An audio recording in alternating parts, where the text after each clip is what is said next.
Have you ever looked around at the world today, maybe after scrolling through the news for 10 minutes, and just thought to yourself, wow, this is absolutely the most incredible, technologically advanced time to be alive? Oh, yeah.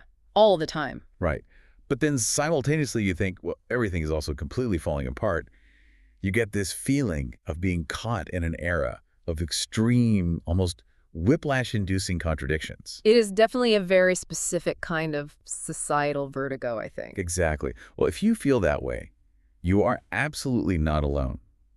Because over a century and a half ago, a writer sat down and captured that exact dizzying feeling. And he did it perfectly. He really did. He captured it in what is arguably the most famous opening line in the entire English literary canon. Yeah. You know the one. It was the best of times, it was the worst of times. I mean, it's a line that echoes through history for a reason.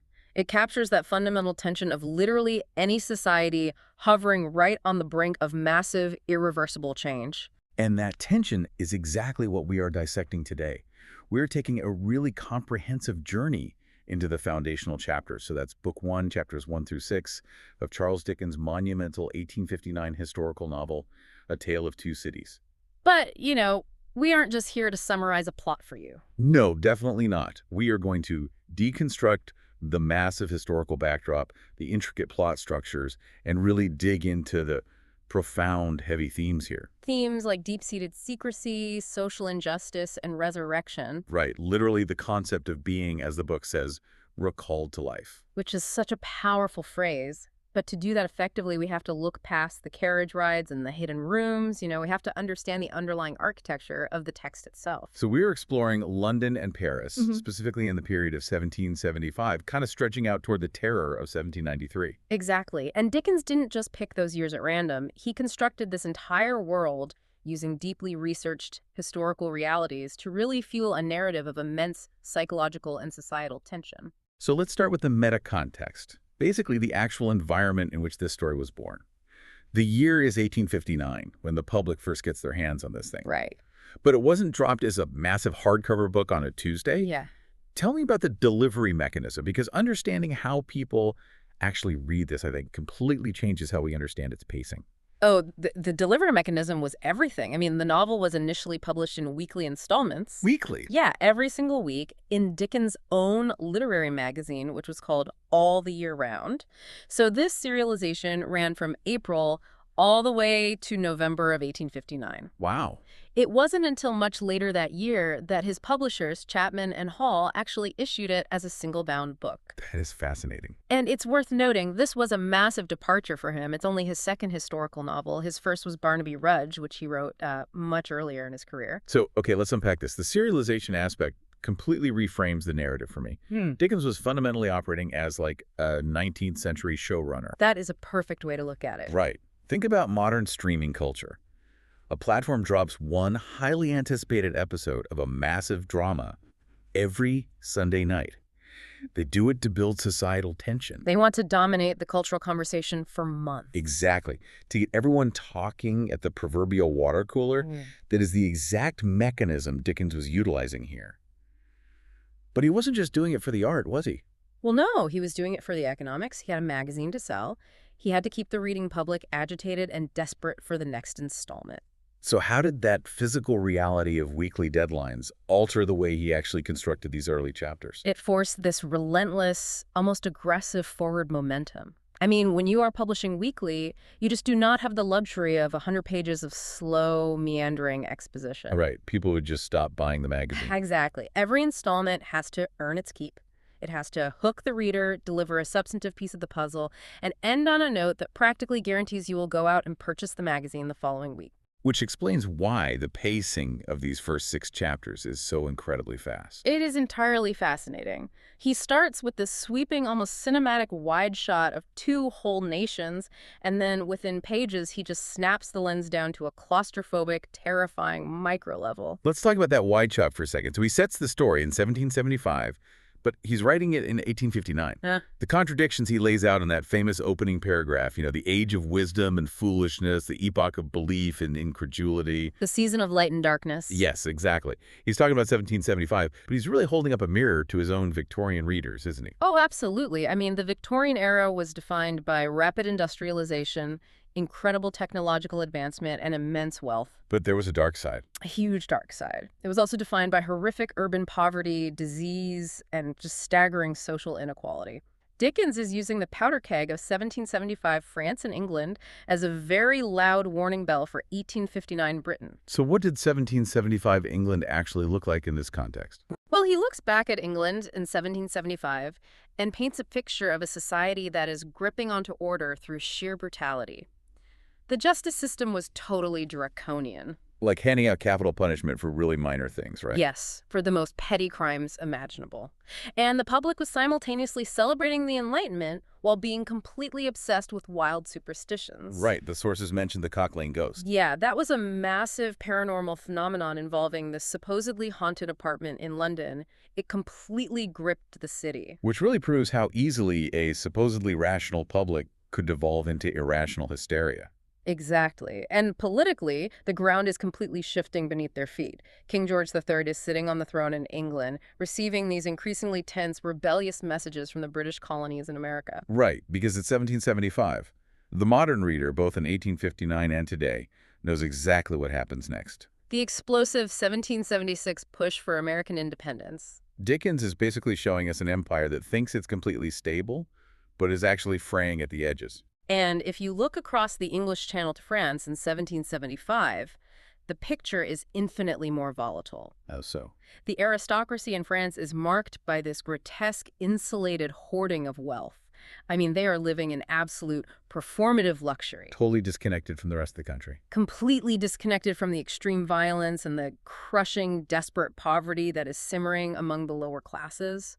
The tension isn't just palpable, it's structural. It's a society mathematically accelerating toward the era of the guillotine. But Dickens didn't just invent that historical atmosphere from scratch. No, not at all. He was leaning heavily on the work of his close friend, the historian Thomas Carlyle. Specifically, Carlyle's monumental 1837 book, The French Revolution, A History. But from what I understand from our deep dive materials, Carlyle didn't just provide the dry facts. He provided the stylistic adrenaline for the novel. Adrenaline is a great word for it. Carlyle's history is famous for reading almost like a fever dream. It's written in the present tense, it's highly emotional, and it views history not as a list of dates, but as this violent, churning clash of human passions. And Dickens just absorbed that chaotic energy. He did, but he paired that massive historical scope with a very intimate emotional core, which he actually drew from his own personal life. Right, I wanted to bring this up. Just before writing the novel, Dickens actually acted in a play written by his friend Wilkie Collins called The Frozen Deep. And that wasn't just a casual hobby for him. That play deeply affected his state of mind. It's a story of profound self-sacrifice and deep emotional turmoil. Yes, yes. Acting out those intense personal dramas on stage really planted the seeds for the character dynamics in A Tale of Two Cities. So he basically takes the massive geopolitical chaos of Carlyle and injects it with the intimate, agonizing personal sacrifices of Collins' theater. Which creates just a brilliant architectural setup for the book. He establishes two entire nations on the brink of absolute disaster. Two kings, two societies, massive shifts. And then, abruptly, after setting that huge stage, he just cuts the lights. He really does. He takes us from the macro right down to the microscopic. We are suddenly plunged into a tiny, incredibly muddy, dark, and deeply paranoid moment. It's a Friday night in late November of 1775. Yes, and that transition from the macro to the micro is staggering. We find ourselves out on the Dover Road. A mail coach is attempting to travel from London to the coast, and the conditions are just nothing short of miserable. The atmosphere is thick with this heavy, suffocating mist. The road goes up a steep hill, and the mud is just so thick. The carriage is heavily laden, and the horses simply cannot pull it. Right, so the driver, the guard, and the three passengers have actually had to get out of the coach. They are walking alongside it in the freezing mud just to help the exhausted animals make it up this incline. You really have to understand the reality of travel in 18th century England to grasp the tension here. This wasn't a leisurely ride in the countryside. Oh, not at all. It was physically punishing.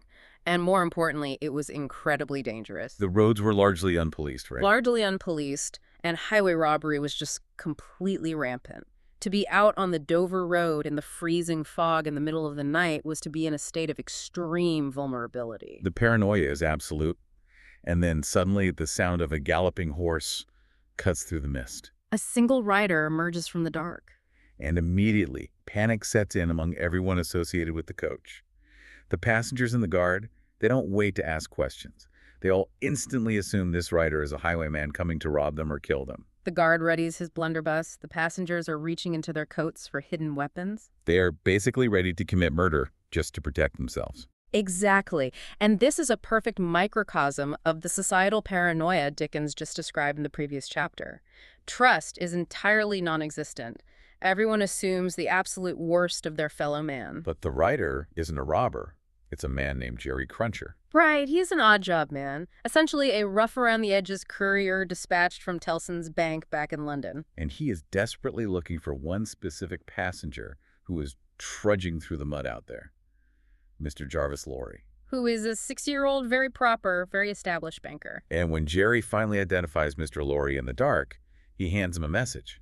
But the message isn't, a detailed dispatch or a sealed letter explaining a complex situation. No, it's just a tiny cryptic fragment. It just says, "Wait at Dover for Mamselle." And Mr. Lorry reads this, and he gives Jerry Cruncher a reply to take all the way back to the bank in London. The reply is literally just 3 words. Recall to life. Recall to life. And Jerry Cruncher is left standing in the mist, utterly bewildered.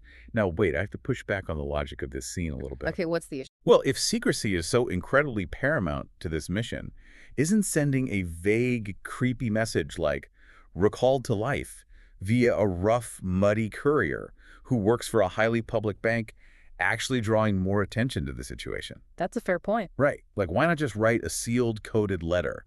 Why all the melodramatic spy talk? It's a really great question, and I think it speaks to the difference between modern digital cryptography and 18th century plausible deniability. Plausible deniability. How so? Well, in an era where mail coaches are routinely robbed by highwaymen and where letters are frequently intercepted and read by government agents looking for treason, a sealed letter containing detailed instructions is a massive liability. Ah, I see. Yeah, if a highwayman steals a letter explaining that a British banker is crossing the channel to extract a political prisoner who has been secretly held in Paris for 18 years. That highwayman suddenly has unparalleled blackmail material. Exactly. By using verbal codes that sound like absolute nonsense to anyone outside the loop, Lorry and Tellson's bank are actually protecting themselves. So, Mamselle is just a generic French term used here as a code name. Yes, to protect the identity of the novel's heroine, Lucy Manette. And recall to life acts as, like, the confirmation receipt. It tells the bank that Lorry understands the gravity of the mission without putting a single incriminating detail into writing. Precisely. And it's also the title of Book 1, which establishes the central driving theme of the entire first section of the novel. Resurrection, but not in a supernatural, zombies rising from the grave sense. Right, it's the idea of someone who has been dead to the world, buried away in an institution, being suddenly and shockingly brought back into the realm of the living. But notice the psychological effect of that code. It serves its operational purpose, but it completely shatters Mr. Lorry's composure. It really does. The phrase doesn't just confuse Jerry Cruncher. It triggers a profound psychological spiral for Lorry himself as he climbs back into that dark, cold carriage to continue the journey. He is a man of spreadsheets, ledgers and predictable outcomes, and he is now dealing with the messy, unpredictable trauma of bringing a dead man back to life. The physical paranoia outside the carriage is intense, but what really fascinates me is how Dickens seamlessly moves that terror inside the carriage straight into Lorry's actual subconscious. Yes, as we move into the chapter titled The Night Shadows. Right, and the narrator delivers this vital, deeply philosophical observation. I actually have the quote here, a wonderful fact to reflect upon, that every human creature is constituted to be that profound secret and mystery to every other. It is such a beautiful, haunting line. It really is. I mean, think about the person sitting next to you on your morning commute right now. Outwardly, they are just a stranger drinking coffee. Right. Inwardly, in their minds, they might be carrying a secret that alters the course of their entire family's history. We can see their exterior, their coat, their posture, but we can never truly know the memories, the traumas, or the ghosts they're carrying around inside their heads. Dickens is tapping into almost a pre-Freudian understanding of the subconscious here. He was keenly aware of the psychological isolation of modern urban life. You can be surrounded by millions of people in a city like London. Or squeezed into a tiny carriage with 2 other passengers and still be completely, terrifyingly alone with your own mind. So Laurie is sitting in the carriage alongside these two strangers. He is dozing, slipping in and out of a restless sleep. And on the surface, his mind tries to retreat to the safety of his mundane, everyday work at Tellson's bank. He dreams of strong boxes and vaults. But an unstoppable current of thought continuously intrudes on his rest. He is absolutely haunted by the mission. The imagery of his dream state is just so gothic and visceral. In his mind, he imagines that he is literally digging someone out of a grave. A man who has been buried alive for nearly 18 years. Yes. And Laurie's having an actual conversation with the specter, the ghost of this buried man.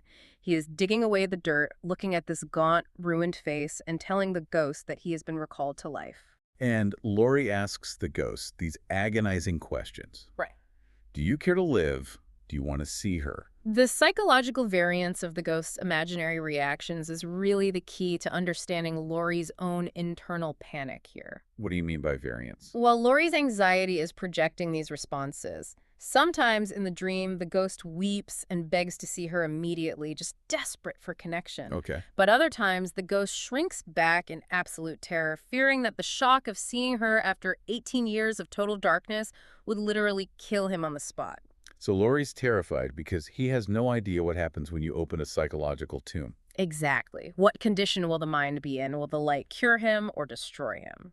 It's an incredible piece of narrative architecture. I mean, Dickens introduces the massive, heavy backstory of Dr. Manette purely through the psychological anxiety of Mr. Laurie. We haven't even met the doctor yet. We haven't met the daughter either.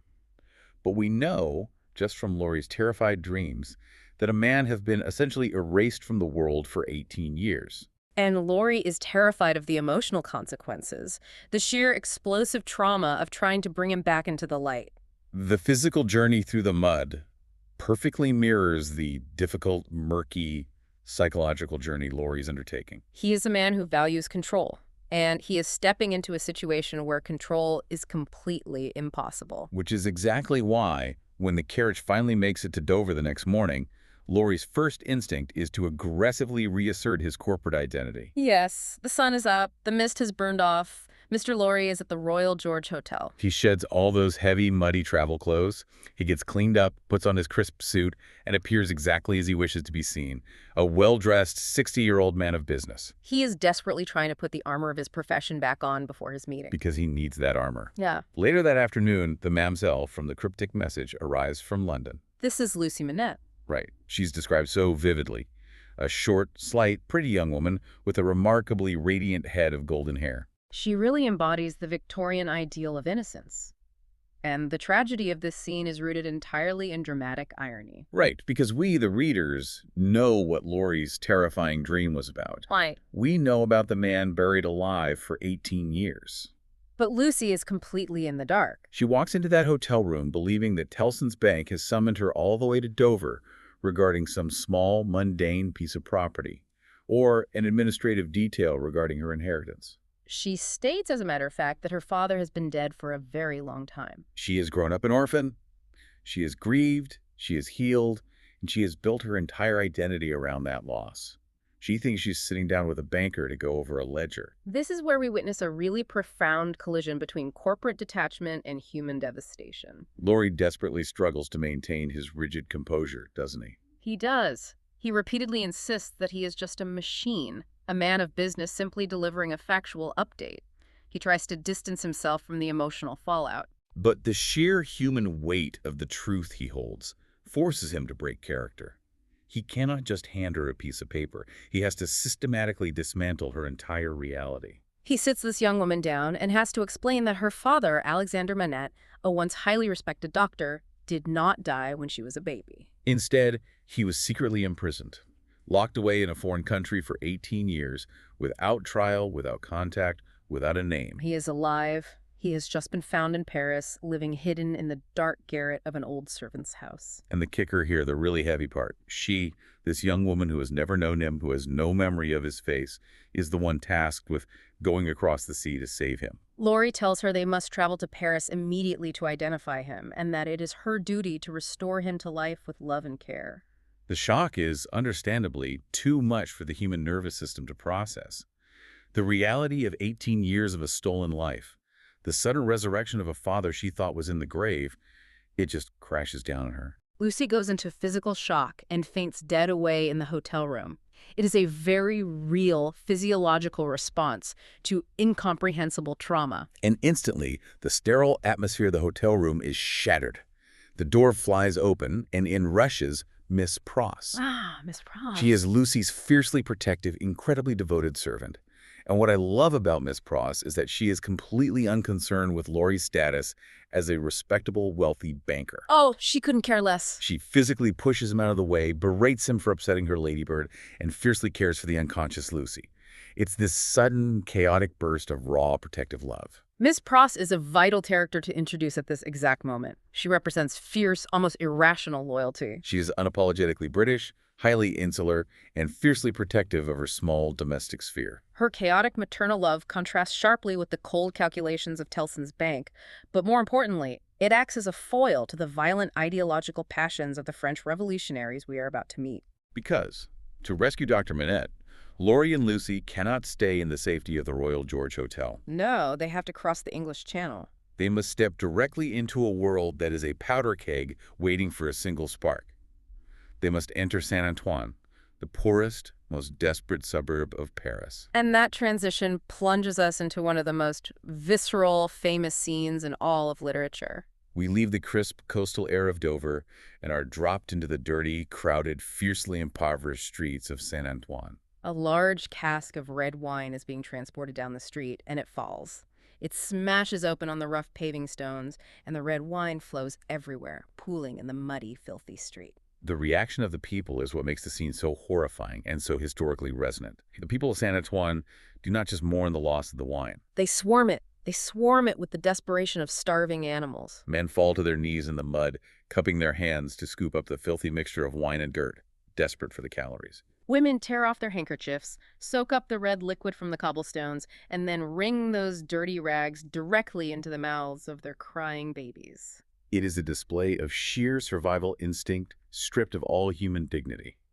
It is incredibly vivid. You can see the red staining their hands, their faces, their teeth. And the imagery is blindingly obvious. The spilled red wine on the cobblestones is a massive metaphor for the blood that will soon be spilled during the French Revolution. In fact, Dickens pushes it even further. One man in the crowd literally dips his finger into the muddy wine and scrawls the word blood across a nearby wall. It's a very striking moment. Now, I have to ask you, as an analyst of this text, isn't that a bit heavy-handed? Does Dickens not trust his reader to get the metaphor? Writing blood on the wall feels almost like bad, cheesy melodrama. Is he spoon-feeding us the themes here? It's a very fair critique from a modern literary perspective where we really value subtlety, but we have to view this through the lens of Victorian serialization and Dickens' roots in the theater. Okay. He isn't writing a quiet, introspective novel for a university seminar. He is writing a weekly thriller for the masses. Melodrama in the 19th century sense wasn't a dirty word. It was a tool. Exactly, a highly effective tool for communicating massive structural truths to a broad audience instantly. He needs the reader sitting in their parlor in London to feel the visceral threat of the French Revolution in their bones. So writing blood on the wall isn't just a metaphor, it's a historical prophecy. And it grounds the socio-political commentary perfectly. The aristocracy's excessive spending, which Dickens mocked in the opening chapter, has a direct physical cost. The hoarding of wealth, the oppressive taxation systems like the tail and the salt tax have resulted in a populace so starved they will lick mud for a drop of wine. This isn't just poverty, it's systemic degradation. And standing in the center of this chaos, calmly watching the desperation, are the owners of the wine shop, Monsieur Defarge and Madame Defarge. They are a chilling, fascinating pair. Monsieur Defarge is described as a strong, formidable 30-year-old man. He is clearly a leader in the community, someone with authority and suppressed rage. But it's Madame Defarge who truly commands the space, isn't it? Oh, undoubtedly. She sits inside the shop, silently knitting. She barely speaks, but her silence is incredibly active. She is intensely watchful. She is cataloging the faces, the desperation, the events unfolding around her. She feels mythological, almost like one of the Greek fates weaving the threads of human destiny. Exactly. Dickens is drawing on the historical reality of the trichotises, the women who would later sit and knit at the foot of the guillotine during the Reign of Terror. Her knitting isn't a hobby, it is a ledger. She is encoding a hit list of the aristocracy into her stitches. She is the silent witness who is preparing to become the ultimate judge. As Laurie and Lucy carefully navigate their way into the shop, looking for the old servant who is hiding Dr. Manette, Defarge is speaking with three familiar customers. And they all call each other by the exact same name, Jacques. Now, this isn't a coincidence. Jacques is a code name. It is a moniker used by the revolutionaries to identify one another safely, a nod to the historical Jacquerie peasant revolts. It signifies that this wine shop is not just a place to buy cheap alcohol, it is the absolute epicenter of the brewing underground rebellion. Defarge is a master of this environment. He pretends not to notice Mr. Laurie and Lucy at first, maintaining his cover in front of the crowd. But eventually, after a brief, coded exchange confirming their identities, he leads them away from the shop floor. They go out into a courtyard and begin to climb. They go up these incredibly steep, dark, dangerous stairs, moving further and further away from the light until they reach a tiny, isolated fifth-floor room. But before Defarge opens the door for Laurie and Lucy, he does something deeply unsettling. He allows those three men, the three Jacques from the bar, to look through small chinks in the wall to spy on the broken man inside the room. I struggle with Laurie's and Defarge's actions here. Defarge was Dr. Manette's old servant. He took the broken man in when the prison finally released him. Yet, he is treating him like an exhibit. Like a museum piece. Exactly. He is using the doctor as a prop, a museum piece of aristocratic cruelty, letting chosen revolutionaries peek through the wall at the ruined man. Why? Because to Defarge, Dr. Manette's individual humanity is completely secondary to his political utility. Wow. Yeah. Defarge is using the doctor's trauma to stoke the fire of the revolution. He is showing these men the physical, shattered evidence of what the elites do to anyone who crosses them. Dr. Manette in that room is no longer just a man who needs a doctor. To the Jacques, he is a living, breathing symbol of the tyranny of the ruling class. Defarge is weaponizing the trauma to guarantee that when the time comes, these men will spill blood without hesitation. It is a dark political exploitation of suffering. And finally, after climbing those dark stairs and witnessing that exploitation, the moment of truth arrives. Defarge unlocks the door. We finally come face to face with a man who has been buried alive for 18 years. The scene inside the garret is profoundly claustrophobic and tragic. Inside this tiny room, with its back to the door, sits a man with entirely white hair, looking unimaginably older than his actual years. He is physically frail, almost translucent. But the physical decay is nothing compared to the psychological ruin. He is sitting on a low bench, busily, obsessively making a lady's shoe. And he notes with a heartbreaking earnestness that he is making it in the present fashion. Despite the fact that he's been locked in a lightless dungeon and hasn't actually seen a fashionable lady's shoe in nearly 2 decades. Right. Laurie approaches him and gently asks him his name, desperately hoping for a spark of recognition. He wants to hear the proud name, Alexander Manette. But the man doesn't give his name. He looks up and replies in this hollow, flat voice, 105 North Tower. That's it. That was his cell number in the Bastille prison. He's been stripped of his humanity for so long that he genuinely believes he is a location, a number in a ledger. This is where we have to dive into the specific history of the Bastille. It wasn't just a prison for common criminals, was it? No, it was a fortress used by the French elites to silently disappear political enemies, writers, and anyone who inconvenienced the aristocracy. Often through lettres de cachet, essentially blank arrest warrants signed by the king. You could be locked away forever without a trial, without a public record, simply because a powerful person wanted you gone. 18 years of solitary confinement in that environment will systematically dismantle the human ego. But why shoes? Of all the things a mind could latch onto in the dark, why has he dedicated his entire existence, his entire remaining mental capacity to making women's shoes? It is a classic documented response to profound trauma and sensory deprivation. Really? Yes. When the mind is deprived of all external stimuli, no light, no conversation, no changing seasons, it begins to consume itself. That is terrifying. To prevent a total descent into madness, the brain latches onto repetitive mechanical tasks. Making shoes, the precise rhythmic task of punching leather, stitching thread, shaping the heel, it gave him a focal point. It was a micro-universe where he had a tiny sliver of control in a world where he had absolutely none. He didn't just learn a trade, he traded his identity to survive. The brilliant doctor died, and the mindless shoemaker survived in his place. It is harrowing to witness. And then, Lucy slowly approaches him. He is terrified of her at first, shrinking back from human contact. But then he notices her hair, She has this radiant, vibrant goldy hair that catches the little light in the room. and the doctor's reaction is incredible. He reaches to his neck and he pulls out a tiny, filthy rag that he has worn against his skin for 18 years. Inside this rag are a few strands of golden hair. He had begged his jailers to let him keep this hair on his very first day of imprisonment. It was a physical connection to his wife, a talisman to help him escape his stone cell in spirit.